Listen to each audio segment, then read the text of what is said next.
Good morning and welcome to Creative Morning, brought to you at a very special time in the month. The worldwide theme this month is space, but we're talking about craft, which is why all of your name tags ask you about spacecraft.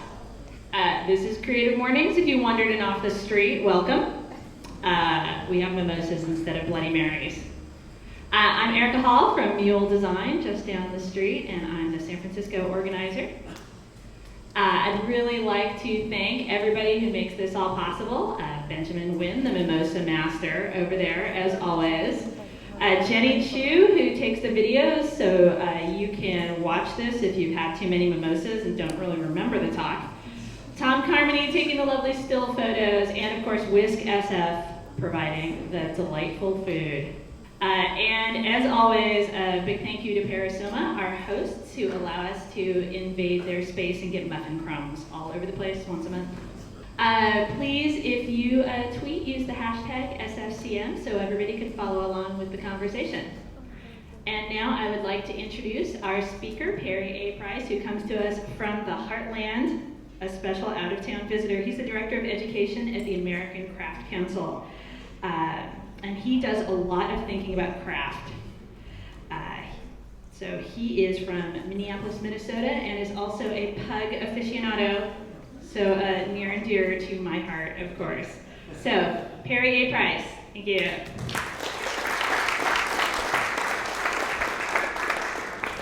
Good morning, everybody. Thank you for joining us on an alternate Friday and for an alternate theme. I hope it's not too much of a bait and switch to go from space to craft, but craft is what we're going to be talking about this morning. I am the Director of Education from the American Craft Council. We're based in Minneapolis, Minnesota, and we are the oldest organization in the country dedicated to craft. And so craft is what I want to talk to you guys all about this morning. So I won't be insulted if when I say the word craft, this might be what comes to mind. Or this. These are all certainly uses of the word craft, and it's a loaded term, and we understand that, and we know that. Just like I know that you all won't be insulted when I say design, and many people think this. Or this. And we know that these are loaded terms. We know that they have a lot of connotation, they have a lot of context, and that they're used by a lot of different people to discuss a lot of different things. But what we're going to be talking about with craft is really an artist's approach to material thinking in the production of physical objects. So it's early, so we'll start with something practical, and that's coffee.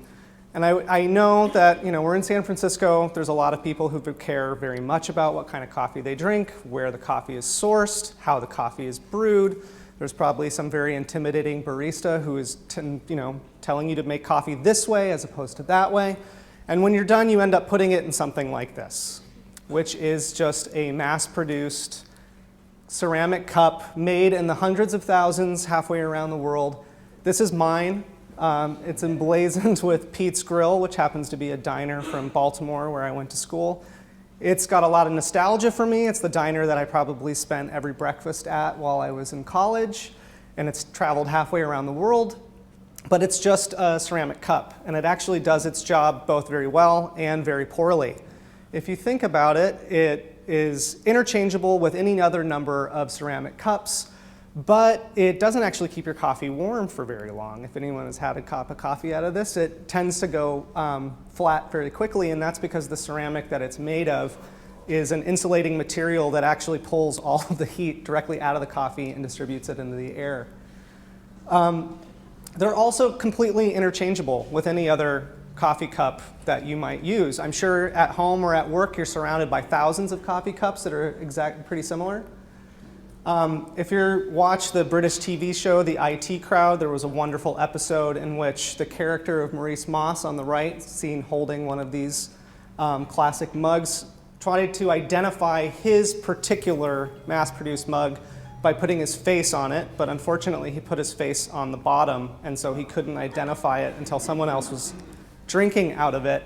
And there's a great scene where he's in the canteen turning over cup after cup after cup, trying to find his individual cup.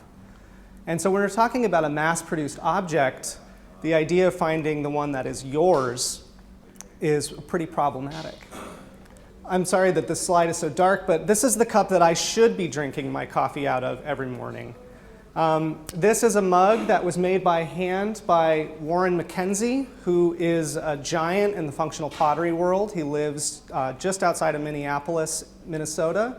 He has been making pottery his entire life. He studied with some of the most important ceramic artists of the 20th century and the 21st century. And he's been doing this, making pots and selling them, if you can believe it, for $9, probably cheaper than you can buy that mass-produced mug.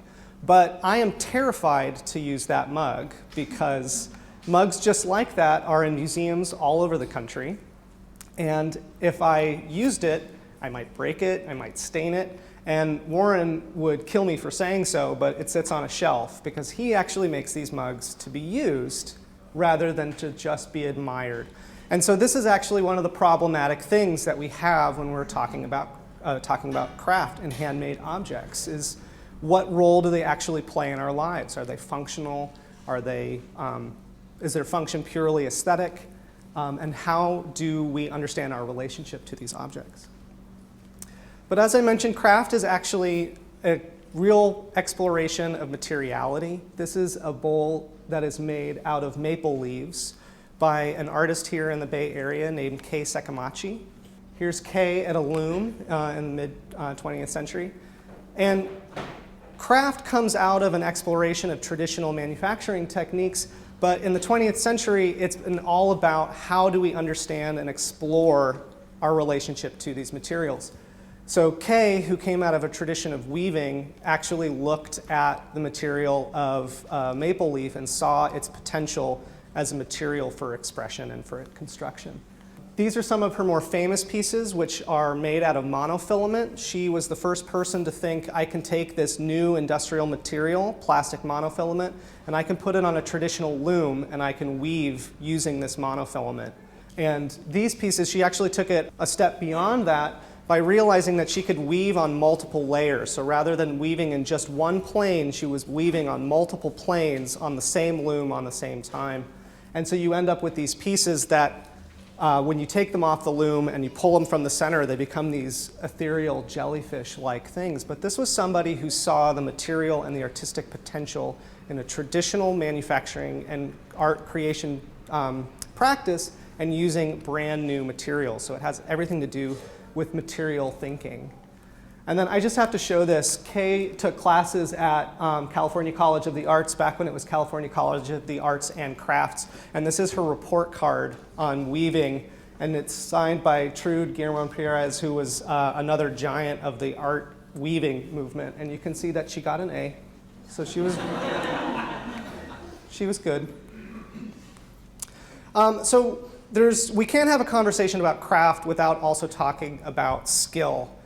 This is Marguerite Wilden Hain, who is a potter. She was trained in the Bauhaus in Germany before she was forced to flee Europe because of her Jewish background. And she was able to make it to the United States, traveled around trying to find a teaching position until she actually settled here in the Bay Area. She ended up starting a class and school called Pond Farm, just north of here. And trained in the Bauhaus tradition, the Bauhaus thought that there needed to be a synthesis between artistic production and skilled craftsmanship. They had masters of art and they had masters of craft. And the idea was that students who went to this school would be able to synthesize aesthetic production with physical manufacture. And that eventually all the people who worked in the Bauhaus, had the school been allowed to flourish, would be the same. You would have both of those skills encapsulated in the same person. And so when Marguerite came to the United States, she brought that teaching and craftsmanship philosophy with her to all the people that she taught. And she was a tartar in her opinions about what made a good pot. This is an example of one of hers that's at the Museum of Contemporary Craft in Portland, Oregon. And you can see it's definitely a pot of its time, certainly mid-20th century. But it contains all of the skilled craftsmanship that you need to create a functional piece out of clay, repetitive skill, repetitive motion over and over again. But skill is a problematic thing to talk about, especially when we're talking about art. This is a piece by Knox Bennett, a furniture maker, also here from the Bay Area, and this is called Nail Cabinet. Now, Knox Bennett, early in his career, was learning how to make furniture, and furniture at the time was dominated by a skill set mentality, similar to what Marguerite was talking about with the Bauhaus.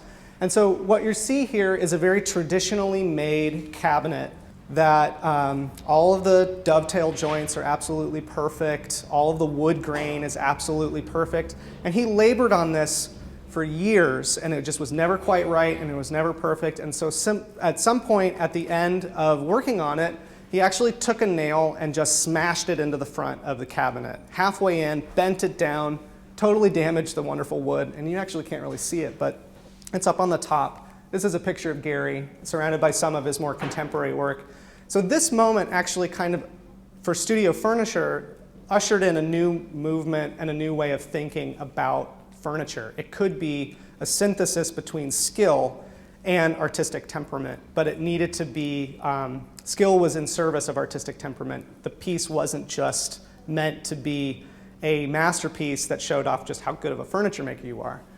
And the piece now actually lives in this weird artistic limbo. This is it in a crate that it was used to travel around the country, and after it was traveled, Gary has left it in this traveling crate and now displays it in the traveling crate as a piece of art, a conceptual thing. And I think he's even mentioned that if any museum wants it, they have to display it in this way. They can't take it out of the travel crate. So skill is a complicated notion for craft. This is David Pye. He taught in the UK, and he had a philosophy in the exploration of how we talk about craft and skill, and that instead of skill being the application of technique, there's actually a division between workmanship of risk and workmanship of certainty. And so craft, especially craft that is done by hand, is an element of the workmanship of risk.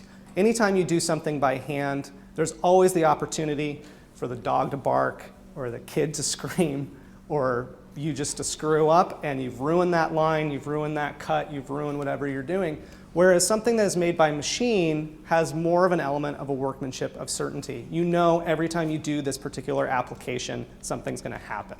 This is an example of some of David's work. He was a wood turner and a wood carver.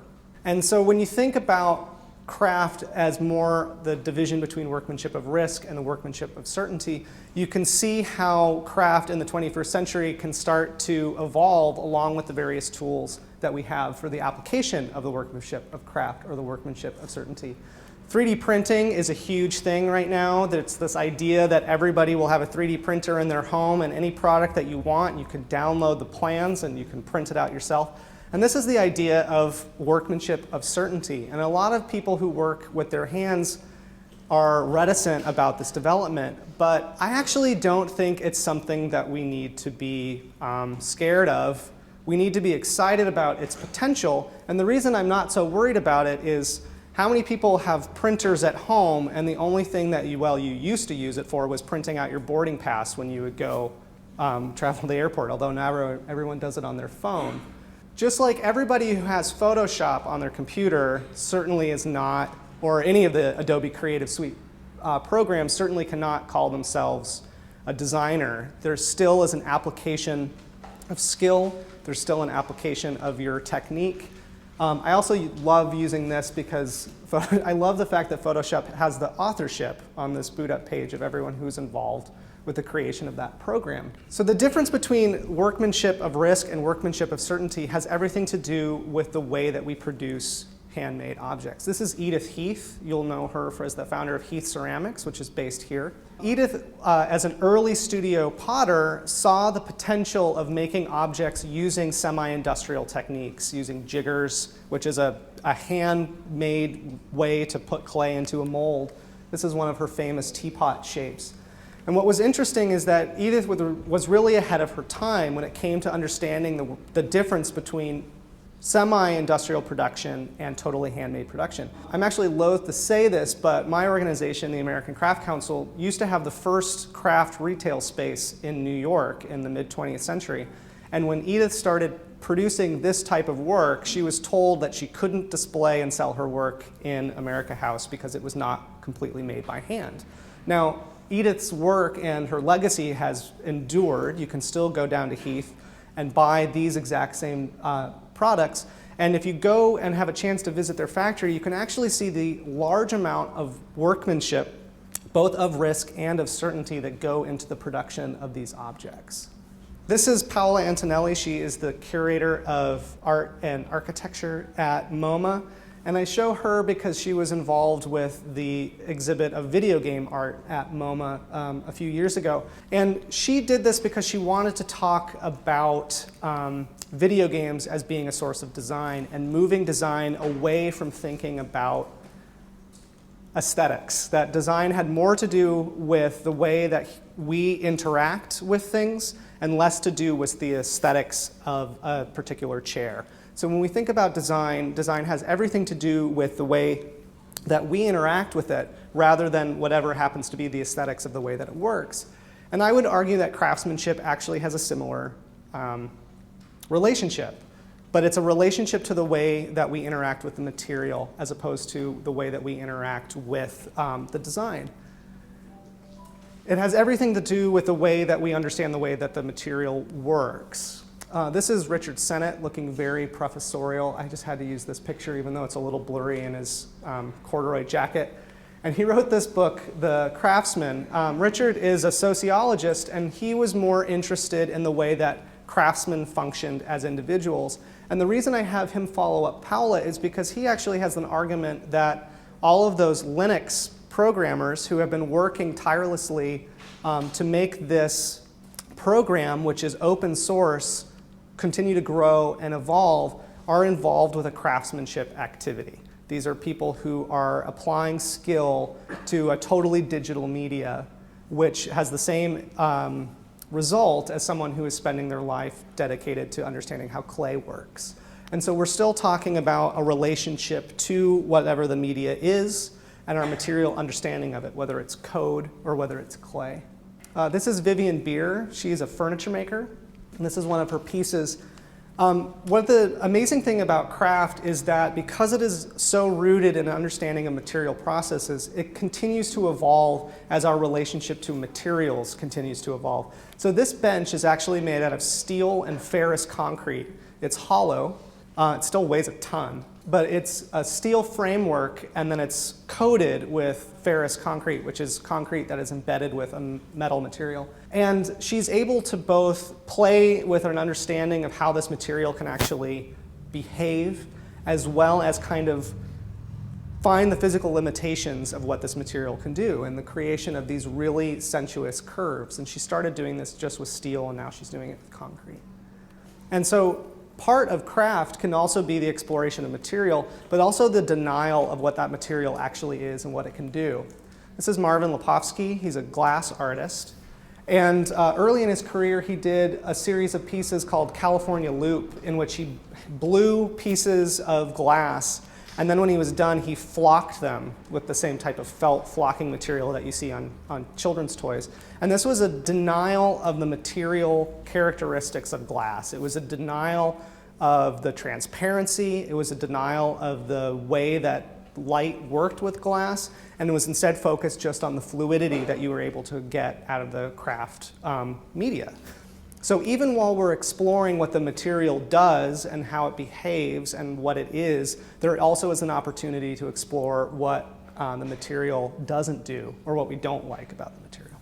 This is Sabrina Gershwantner, and I show Sabrina because there's also a really big push right now in a revival of understanding what craft used to be and how it is now. So Sabrina, early in her career, started out by founding a magazine called Knit Knit, which happened at the moment where knitting really started to become very popular again with a younger generation of knitters.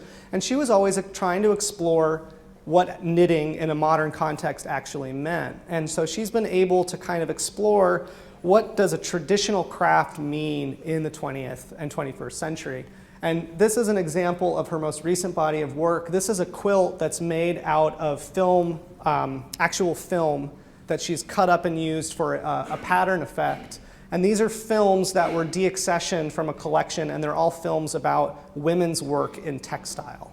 And then so she was able to then use traditional quilt making techniques and patterns and created these pieces that are a multi-layered exploration of the relationship that we have with traditional techniques, with traditional media, but done playing with a whole new material medium. I mean, as we go towards digital technology, we're losing the actual physical aspect of film, and instead of throwing it away, she was actually able to explore it for its emotional and physical capabilities.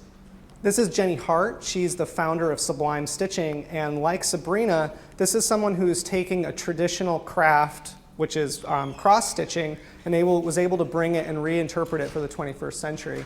So this is a portrait of Dolly Parton that's all done in cross-stitching, and she actually created a company, Sublime Stitching, that sells patterns of tattoo flash and punk rock band names and all of these things that would be of interest to a younger audience, to people who are learning how to cross-stitch.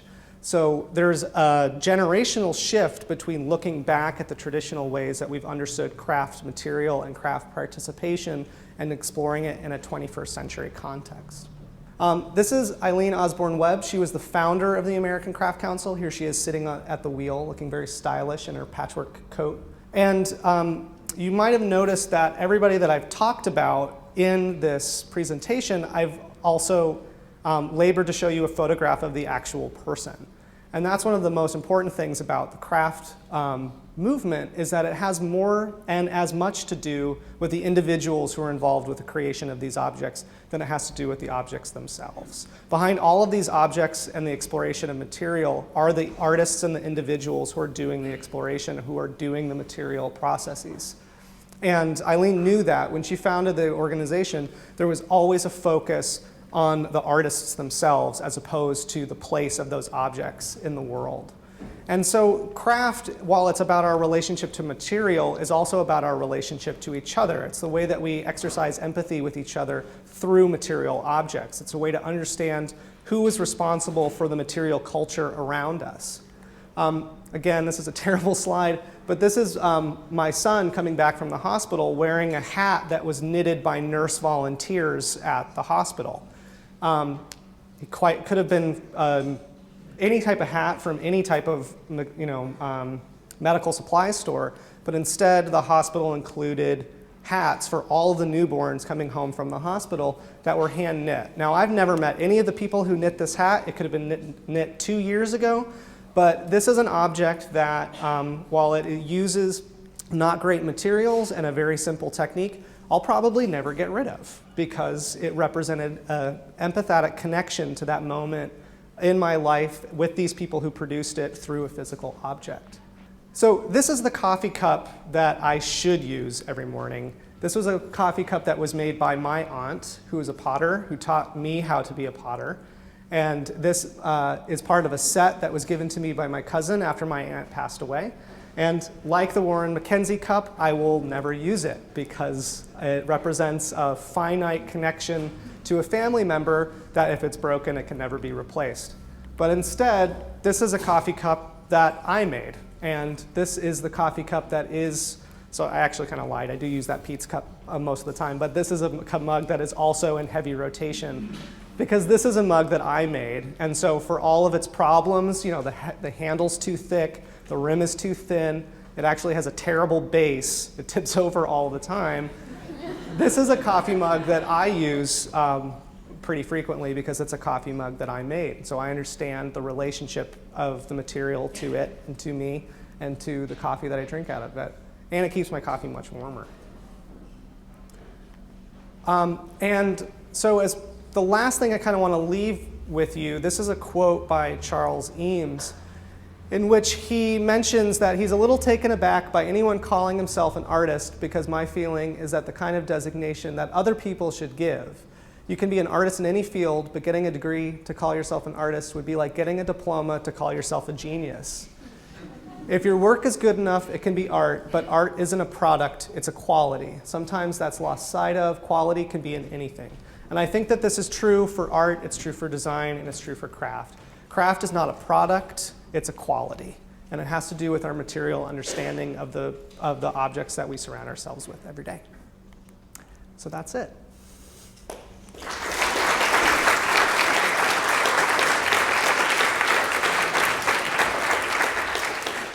Thank you so much. I have a prediction that the next San Francisco coffee trend will be coffee shops that let you throw your own mugs. Right? Business idea for anyone out here. They're probably starting that sight glass right now. It'll probably have a longer period of time before when you order your coffee and you'll actually get it. It's probably you'll have to know what coffee you want in what quantity about a week ahead of time. New meaning to cup at a time. Exactly. For real. Okay. Hey, always an opportunity for a terrible, terrible joke. Anybody have a question for Perry? You mentioned California College of the Arts was CCA at the time. They changed their name in like 2003, sort of a wave of a lot of people dropping craft in their name. Mm-hmm. Do you think if they just held on for a few more years, they might not have dropped the craft in their name? So the question was whether or not if California College of the Arts held on a couple of more years, would they not have dropped crafts from their name? And you're right, this was part of a wave of a number of organizations no longer using the word crafts. I think, how can I dodge this question? I don't know, to be honest with you. I think like everything, these terms have their own lifespans and connotations and denotations. I think if I work really hard in 10 years, everyone's going to be dropping the word design from their organizations, and they're all going to be adopting the word craft. But I think that is just honestly because everything has a lifespan and a trend, and we change our understanding to these terms. And so I can't speak to what they would or wouldn't have done if they held on. But I do think that as our understanding of these terms change and our understanding to our physical world around us changes, like Paola from MoMA would want us to think of design not in terms of aesthetics, but in terms of ergonomics, our relationship to the world. These words will change as people work with them differently.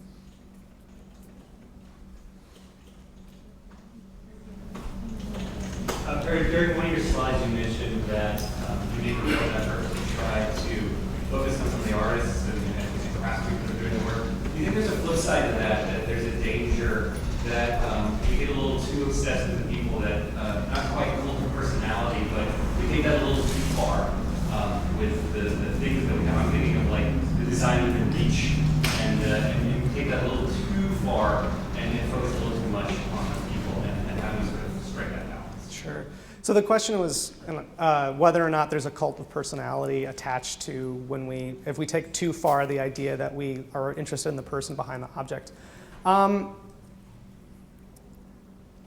think if the object is good, it speaks for itself. And there are certainly artists and designers and craftspeople who have become larger than the work that they actually produce. But things have a way of coming back around. I mean, if an Eames chair was horrible to sit in, Design Within Reach wouldn't carry it. And in 10 years, if there are artists whose work don't stand up, we don't show them as frequently. But when it comes to craft, I don't think we can, with a caveat, worry too much of a cult of personality, and that's because if it is made by hand, there is a relationship to the person who is making it, and there will always be a relationship between the object and the maker, and I think we do need to acknowledge the person as much as we acknowledge the object. Yes? So where's your distinct definition or the boundary between art and craft? There is no boundary. I think it's a false dichotomy between art and craft. It's a spectrum, but I happen to agree with Eames that art is a quality, not a product. And so whether it's a painting or a chair or a building, where that piece, that thing falls on that spectrum is how we could define it as art as opposed to something else. Yes? So kind of going along with the craft is a quality, not a product, how do you see knockoffs sort of like affecting other people's perspective of craft and craft itself? Could you define knockoffs? Yeah, like IKEA chairs that look like used chairs or old chairs. So the question is, how do knockoffs affect our relationship to the original? Or people's perception of it?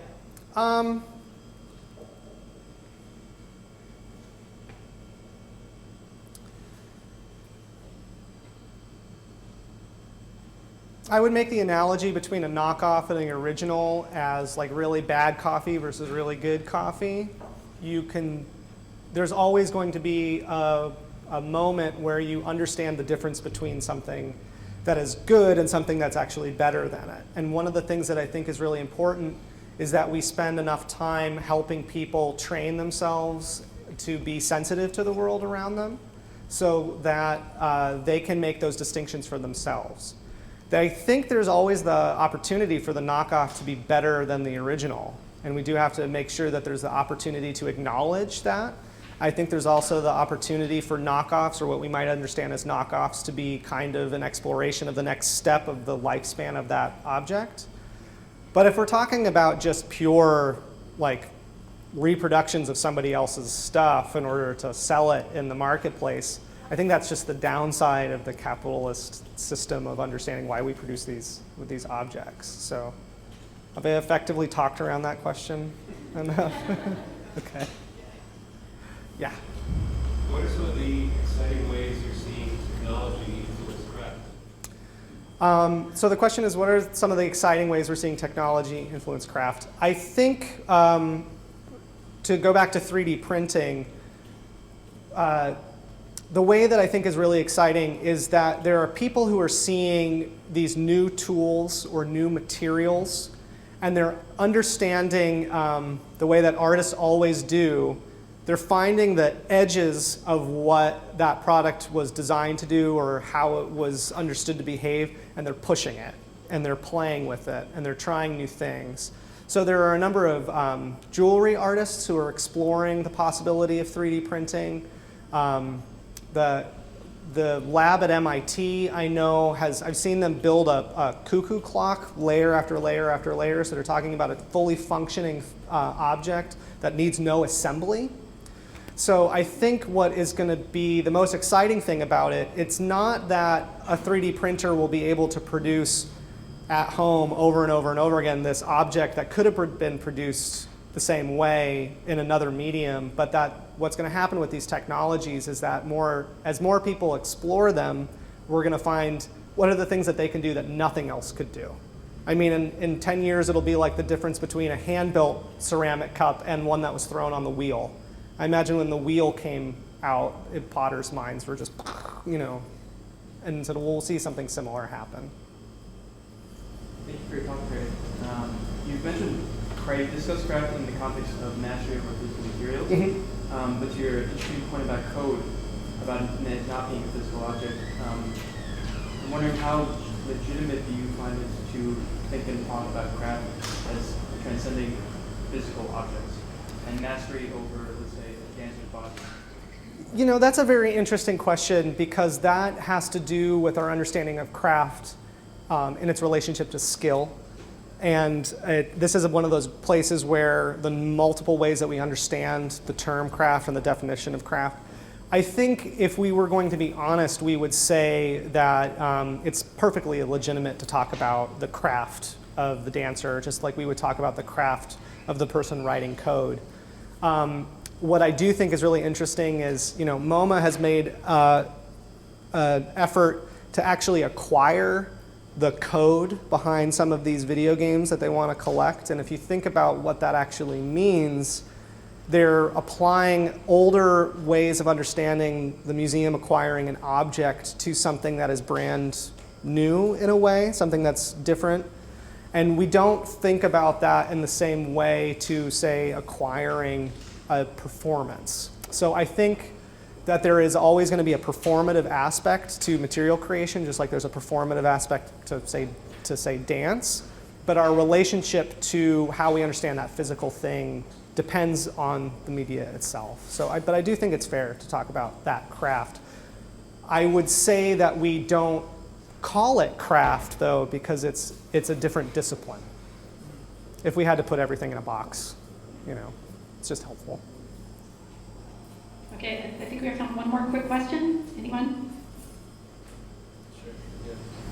I was really intrigued by your coffee cup story. And I'm wondering if there's anything to be said for the lifespan of a craft or a work of art, and kind of the idea of like a cookie crumbles. And at some point, there's that coffee cup that you really hold in high regard that's on a shelf. Is it going to last 1,000 or 2,000 years, and that's exactly what you want for it? Or at some point, would you like that to start being used? And if the artist's intention was for it to be used, and you even think that like you should be doing it, but you're not.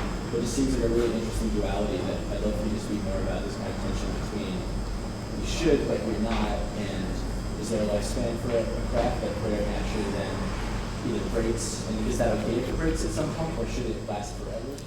Well, and that's why I acknowledge, the question is about if we should acknowledge the lifespan of physical objects. And, Warren would be very disappointed in me for not using that coffee cup every day. He doesn't make it for it to sit in a museum. There is, I think, since we're talking about physical reality, even with code, there's degradation of code because the material that we store it on doesn't necessarily last the way that we think it would. And there is a tradition, not necessarily in all applications of craft, but understanding the wear and the degradation of objects. In the Japanese ceramic tradition, there's a tradition of repair using lacquer and gold dust that when a tea bowl that was being used as part of a tea ceremony, or just because it was old, happened to break, they would recreate the original, they would build it back up using lacquer as the glue, and then would actually emphasize the breaks by using powdered gold in the seam. So you end up with a coffee cup, for example, that's spider-webbed by these golden lines. And that actually is meant to add value to the object. It's now the piece has a history that's beyond you and beyond its original intent. Which I think is absolutely fascinating and gorgeous, and it's why I probably should use that Warren Mckenzie piece all the time. But I think, like the question about the cult of personality, there was a point where that repair was so popular that people were consciously and on purpose smashing their pots to have that be repaired. So I do think that there's a lifespan to all of these things, and there is a lifespan to functional work, and they acquire a patina or a nostalgia to it. I mean, that Pete's coffee mug that I use every day has more nostalgia attached to it than the piece that I own by Warren Mckenzie because I've had it longer. But I don't feel the same worry when I use it every day, partly because I think on some level of my mind I understand that it is a replaceable object more so than something that's handmade. But to be honest, I probably should use the Warren Mckenzie one every day. Thank you. Sure. Great, thank you very much, Barry.